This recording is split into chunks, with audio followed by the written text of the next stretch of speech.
अस्सलाम वालेकुम जी viewers. Welcome to my channel English learning. तो जी व्यूवर्स, मैं आपकी प्यारी और फेवरेट यूट्यूबर। तो जी व्यूवर्स, सबसे पहले आपका वेलकम है मेरे चैनल इंग्लिश लर्निंग में, और हैप्पी ईद टू यू, आपकी फैमिली को और आपके घर वालों को और सबको मेरी तरफ से बहुत बहुत ईद मुबारक हो। तो जी व्यूवर्स, हमारी तरफ से दिली ईद कबूल कीजिए, हमारी तरफ से आपको ईद मुबारक।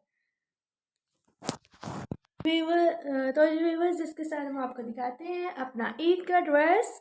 तो जी व्यूवर्स, थोड़ी देर वेट कीजिए।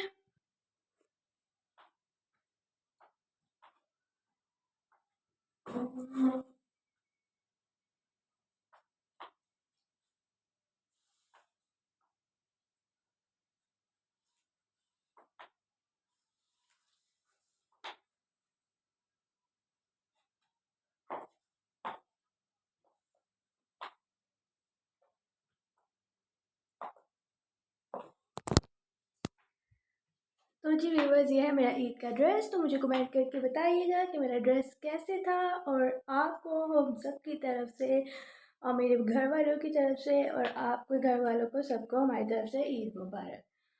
तो अल्लाह हाफिज़ व्यूवर्स, टेक केयर।